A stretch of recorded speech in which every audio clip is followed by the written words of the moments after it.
Hello दोस्तों, आपका स्वागत है इलेक्ट्रिक वर्क सेंटर में। दोस्तों, इस वीडियो में हम लोग देखेंगे, जानेंगे इस इलेक्ट्रिकल पैनल में एक इलेक्ट्रिशियन किस तरह से काम करता है या कह सकते हैं किस तरह से वर्क करेगा, कनेक्शन किस तरह से किया जाता है।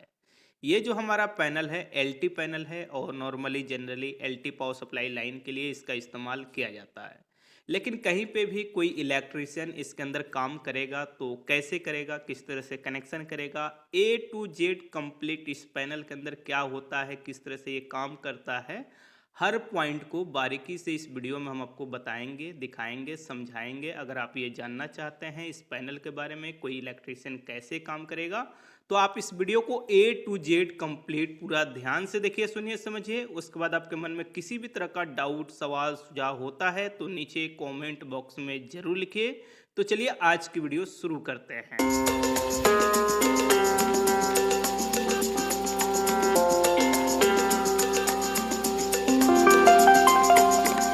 इसके अंदर इलेक्ट्रिकल वर्क हमें करना है, तो किसी भी इलेक्ट्रिशियन को इस तरह के पैनल के अंदर काम करना होता है तो इसके अंदर बहुत सारे वायरिंग होते हैं। चाहे हमारा ऑटोमेटिक चेंज ओवर स्विच हो या स्विच गियर हो या एमसीबी हो या कॉन्टेक्टर हो या बसवार लाइन हो, तो इसके अंदर ये जरूरी नहीं है कि ये जितने वायरिंग है कहीं पे अगर इस पैनल को लगाया जा रहा है तो वहां पे उस इलेक्ट्रिशियन को इसकी वायरिंग करने की जरूरत होती है। ऐसा बिल्कुल नहीं, क्योंकि जहां पे ये पैनल बनता है वहीं पे लॉजिक सिस्टम यानी जरूरत के अनुसार इसके अंदर जो भी सामान है वो लगाए जाते हैं और इन सब का कनेक्शन वहीं पे कर दिया जाता है। लेकिन जब भी इस पैनल को लगाया जाता है वहां पे इलेक्ट्रिशियन का काम क्या होता है, सिर्फ इनपुट और आउटपुट पावर सप्लाई लाइन का जो भी है कनेक्शन करना। जैसे ये हमारा साइड में जो है ना, इस साइड ये पैनल के एक साइड, जैसे इस साइड आ रहे हैं तो इस साइड ये हमारा यहाँ पे इनपुट आउटपुट का रहता है कनेक्शन करने के लिए। पर इस पैनल के अंदर इस साइड का टोटल पार्ट आउटपुट है, ब्रांच है, यानी जो भी यहां से आउटपुट होगा, चाहे वो डीबी के लिए हो, छोटे डीबी या छोटे पैनल, यानी इस पैनल से पावर उसका कम रहता है। एग्जांपल, यहाँ पे बहुत सारे एमसीबी बॉक्स हैं, एमसीबी डीबी हैं, तो इन सब का यहां से हमारा इस पैनल से आउटपुट गया है, इसके अंदर कनेक्शन हुआ है। जैसे इसके अंदर केबल है तो ये सब 3 फेज के डीबी हैं और इसके अंदर हमारा जो केबल है वो 3 फेज का है, यानी 3 फेज और एक न्यूट्रल। तो इसका जैसे यहाँ पे आया है तो यहाँ पे कनेक्शन हुआ है, जैसे आप देख रहे हैं। तो इसके अंदर आपका क्या है, 3 फेज एक न्यूट्रल। जैसे एग्जांपल यहाँ पे देखेंगे तो ब्लैक हमारा क्या हुआ, ये न्यूट्रल हो गया, ये BYR ये 3 फेज हो गया, उसी तरह से ये हो गया, उसी तरह से ये हो गया।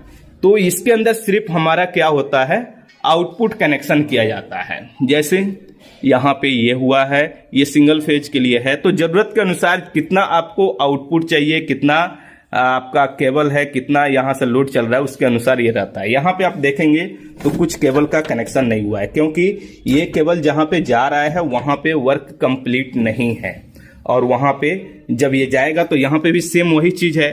ये आपका यहाँ पे एक ब्लैक न्यूट्रल, ये आपका 3 फेज हो गया, उसी तरह से ये 3 फेज हो गया और एक न्यूट्रल हो गया। अब इसके अंदर इनपुट की बात करते हैं तो बहुत से पैनल के अंदर क्या होता है, इसी साइड आपका इनपुट का भी दे दिया जाता है, पर इसके अंदर आपका जनरेटर सप्लाई यानी डीजी का और गवर्नमेंट मेन पावर सप्लाई का है।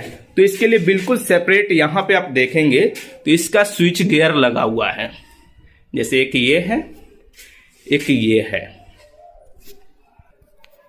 अब यहां पे जैसे एग्जांपल इसे हम बंद करते हैं तो इसके अंदर क्या होगा, ये आपका चला जाएगा, लॉक हो जाएगा। जैसे यहाँ पे ये चला गया। अब इसे हम ऑन करते हैं, ऑन करने के बाद ये डोर ओपन नहीं होता है, ठीक है। इसे ऑफ करेंगे तभी होगा। कहीं पे इस तरह से अगर आपको मिल रहा है तो इस बात को ध्यान में रखना है। इसके अंदर आपका 3 फेज का 3 इंडिकेटर है, उसके बाद यहाँ पे ऑन का इंडिकेटर है कि ऑन हो गया है, ये ऑफ रहता है उस समय, ये जलता है कि ऑफ है। ये ट्रिप यानी किसी कारण ट्रिप करेगा, ओवरलोड, शॉर्ट सर्किट, उस कंडीशन में ये इंडिकेटर जलता है। उसी तरह से ये है। तो इसमें आपका यहाँ पे देखेंगे तो क्लियर तरह से लिखा गया है EB इनकमर, यानी आपके जो मेन पावर सप्लाई है वो इनपुट इसके अंदर होगा। यहाँ पे DG इनकमर यानी आपका जो DG का लाइन है वो इसके अंदर आएगा। इसके अंदर सिंपल आपको काम क्या करना होता है नॉर्मल इलेक्ट्रिशियन का, यहाँ पे जैसे न्यूट्रल है, न्यूट्रल RYB, ये 3 फेज यहाँ पे और एक न्यूट्रल इनपुट हुआ, लगा के कनेक्शन कर देना है जो आपका मेन केबल आया है, जैसे यहाँ पे हमारा इधर से आया हुआ है। ठीक है, उसी तरह से सेम इसके अंदर आते हैं तो यहाँ पे भी सेम वही चीज है। यहाँ पे पतला केबल है क्योंकि जो DG है वो थोड़ा छोटा है, लोड के अनुसार है, यहाँ पे केबल लगाया गया है। तो इसमें भी आपका एक न्यूट्रल RYB, ये 3 फेज लगा दिया गया है। उसके बाद इसके अंदर बसवार पत्ती यूज किया गया है ये, ताकि ये खराब नहीं हो और हेवी होता है। और इसमें से आया है हमारा यहाँ पे ऑटोमेटिक चेंज ओवर में। इसी तरह से गवर्नमेंट मेन पावर सप्लाई में से आया है ऑटोमेटिक चेंज ओवर स्विच में।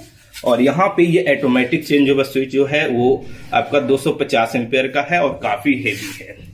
इसके थ्रू आप मैनुअली भी चेंज कर सकते हैं, लेकिन इसके लिए सबसे पहले यहाँ पे कुछ कंडीशन है, लॉक करना होता है, या इसके अंदर जो आपका की यानी चाबी आता है, इससे आप ऑटो पे और मैनुअल दोनों पे आप सेट कर सकते हैं। जब ऑटो पे कर देंगे तो ऑटोमेटिक ये चेंज होगा, लेकिन अगर इसे मैनुअल पे कर देते हैं तो मैनुअल आप यहां से ऑन ऑफ कर सकते हैं, कभी अगर आपका ऑटोमेटिक नहीं काम कर रहा है या किसी भी कंडीशन में। इसलिए ऑटोमेटिक चेंज ओवर स्विच ये हो गया। उसके बाद इस ऑटोमेटिक चेंज ओवर स्विच के बाद यहाँ पे बीच में हमारा है ये बसवार लाइन। इस बसवार लाइन के अंदर अगर ध्यान देंगे, ये हम कैमरा इसके अंदर डाल के आपको दिखा तो नहीं सकते हैं क्योंकि ये थोड़ा प्लेट है, यहाँ पे जगह कम है। ये न्यूट्रल का है, ये RYB, ये 3 फेज है और ये बसवार लाइन है। अब ये तो चेंज ओवर स्विच से जब आउटपुट हो गया तो इसी बसवार लाइन से जो भी केबल है यहाँ पे कनेक्शन हुए हैं, और यहाँ पे जैसे MCB लगा, ये 3 फेज का MCB है, 3 फेज जहाँ पे जा रहा है, जहाँ पे लोड MCCB से चलने वाला है MCCB लगा हुआ है। जैसे यहाँ पे सिंगल फेज निकालना है तो कोई एक फेज ले लिए और एक न्यूट्रल ले लिए, उस तरह से यहाँ पे लगा दिया गया है। और इसके अंदर कनेक्शन आपको कोई भी अंदर का नहीं करना होता है, बस मैं आपको समझा रहा हूं कि ये पैनल किस तरह से काम करता है। ठीक है, तो यहाँ पे जैसे ये 3 फेज का है तो 3 फेज हो गया, ये सिंगल फेज हो गया। उसी तरह से यहाँ पे ज्यादा लोड है तो MCCB लगा दिया गया। उसके बाद यहाँ पे जो आपका लोड है उसके अनुसार यहाँ पे MCB लग गया। उसके बाद कुछ ऐसे होते हैं जैसे कि यहाँ पे आप देखेंगे तो कॉन्टेक्टर लगाया गया है। ये उस जगह के लिए होता है कि जिस भी, जैसे इसके अंदर जो केबल का कनेक्शन होगा ना, जैसे ये 2 केबल अभी कनेक्शन नहीं हुआ है, इस एरिया में जब लाइन चला गया और एक बार पावर सप्लाई ऑफ हो जाए तो ऑटोमेटिक ये ऑफ हो जाता है। फिर इसको मैनुअल आपको चार्ज करना होता है, चार्ज यानी चालू करना होता है। उस जगह पे ये लगाया जाता है। जैसे खास करके मोटर जो होते हैं उसके अंदर जो कॉन्टेक्टर लगते हैं, या हम कह सकते हैं स्टार्टर लगता है, किस तरह से काम करता है। जैसे पावर सप्लाई लाइन कट गया, उसके बाद जब ऑन होता है, पावर सप्लाई आया तो वो ऑन नहीं होगा मोटर जब तक आप ऑन नहीं करेंगे। उस कंडीशन के लिए इस तरह से ये होते हैं, जहां पे जरूरत पड़ती है वहां पे इस तरह से लगाया जाता है। उसी तरह से नीचे भी आपका बहुत सारा रिले आपको मिलेगा, जो लॉजिक सिस्टम के अनुसार इसको बनाया गया है। उसके बाद बहुत से ऐसे स्विच आपको मिलेंगे, जैसे इस यहाँ पे आप देखेंगे तो स्टार्ट का, स्टॉप का ये स्विच वगैरह मिल जाएगा, इंडिकेटर मिल जाएगा।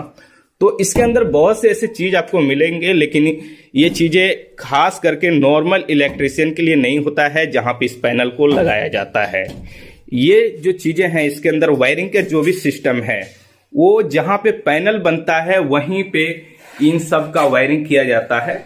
और आप बिल्कुल नए हैं तो थोड़ा सा इसके अंदर कंफ्यूजन होगा, लेकिन अगर आपके पास एक्सपीरियंस है 10 साल का, 5 साल का, या पैनल के अंदर रेगुलर आप काम कर रहे हैं तो आपको ये सब चीजें समझना बहुत आसान होगा। लेकिन अगर आप बिल्कुल कहीं पे पैनल लगा रहे हैं और आप कंफ्यूजन है तो इसके अंदर कुछ नहीं होता है। सिर्फ यहाँ पे इनपुट लाइन आप कर दिए और यहाँ से आउटपुट ले लिए, और कुछ नहीं होता है।